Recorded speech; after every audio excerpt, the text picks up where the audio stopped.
بسم اللہ الرحمن الرحیم۔ السلام علیکم۔ جہاں ماہ رمضان اپنے ساتھ بے شمار برکتیں اور رحمتیں لے کے آتا ہے، وہاں پہ روزہ رکھنے کی جسمانی طور پہ اور روحانی طور پہ بہت ہی اچھے اثرات مرتب ہوتے ہیں۔ لیکن دیکھا گیا ہے کہ بعض اوقات روزے رکھنے اور کچھ عبادات کرنے کے باوجود ہم رمضان سے اور روزہ رکھنے سے وہ فوائد حاصل نہیں کر پاتے جو حاصل ہونے چاہیے۔ چند نکات ایسے ہیں جس پہ اگر ہم عمل کریں تو انشاءاللہ ہمیں بہت سے مفید اثرات حاصل ہوں گے۔ سب سے پہلے روزے سے جسمانی طور پہ بہت ہی اچھے اثرات مرتب ہو سکتے ہیں۔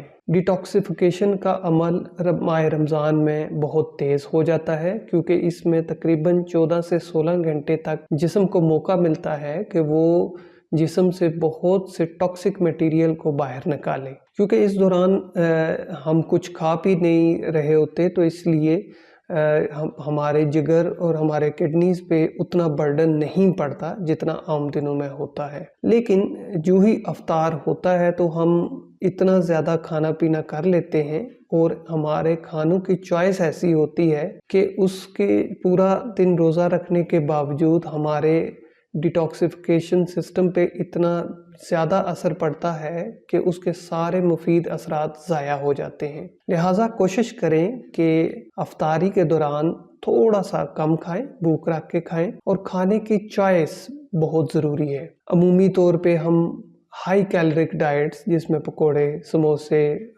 بہت ہی زیادہ فرائیڈ چیزیں، مرکن غذائیں پسند کرتے ہیں۔ اس کے علاوہ بعض اوقات کولڈ ڈرنکس یا سافٹ ڈرنکس اور جوس وغیرہ کا استعمال کرتے ہیں جس میں ظاہری طور پہ چینی یا شوگر ہوتی ہے، تو وہ ایک دم سے جسم پہ بہت تیزی سے اثرات مرتب کرتی ہے۔ ایک دم سے اتنی زیادہ کیلوریز اور شوگر کو ہینڈل کرنا جسم کے لیے تقریباً ناممکن ہو جاتا ہے، جس کی وجہ سے جو ہمیں دن کے دوران روزہ رکھنے کے دوران جو فوائد حاصل ہوتے ہیں وہ ضائع ہو جاتے ہیں۔ لہٰذا افطاری کے بعد ٹھہر ٹھہر کے کھائیں، ایک دم سے سب کچھ نہ کھائیں، اور جو آپ کھا رہے ہیں اس پہ ضرور نظر رکھیے۔ دوسرا پوائنٹ یہ ہے کہ ایسے لوگ جو کہ سگریٹ نوشی، نسوار یا ایسی کوئی چیزوں میں مبتلا ہیں، تو دن کے ٹائم تو صبر کر لیتے ہیں، لیکن ان کا سارا صبر افطار کے بعد تمام ہو جاتا ہے اور وہ پورے دن کی کسر افطار کے بعد پوری کر لیتے ہیں، جس کی وجہ سے جو اس روزے کے دوران ان کو فوائد حاصل ہونے چاہیے وہ بھی نہیں ہوتے۔ لہٰذا ایسے افراد سے گزارش ہے کہ اگر وہ چاہتے ہیں کہ وہ روزے کے بھرپور فائد حاصل کریں تو ان چیزوں کو جتنا ممکن ہو سکے کم کر دیں۔ سحری کے وقت کوشش کریں کہ آپ اچھی چیزیں کھائیں، جس میں کچھ ہائی کیلوریز چیزیں کوشش کریں کہ اس میں چپاتی یا پراٹھا کھا سکتے ہیں۔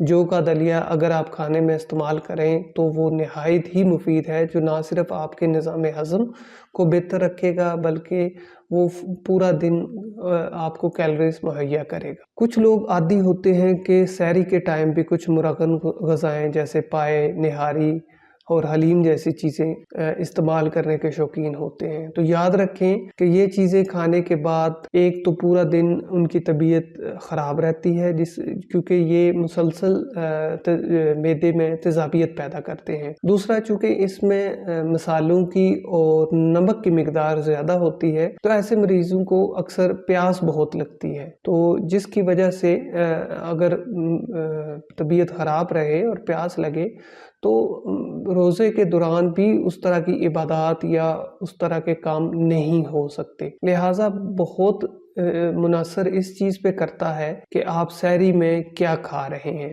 دوسرا پوائنٹ یہ کہ اپنی عبادات کی فکر کرنی چاہیے۔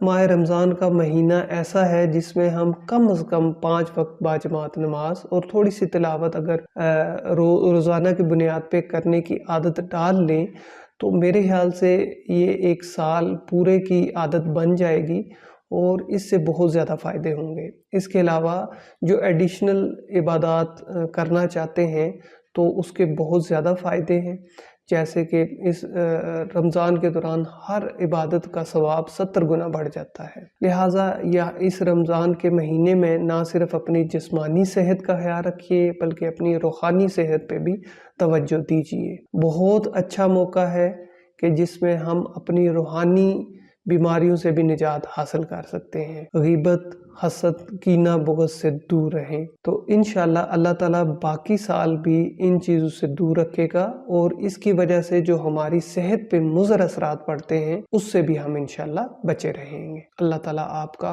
اور ہمارا حامی و ناصر ہو۔ اللہ حافظ۔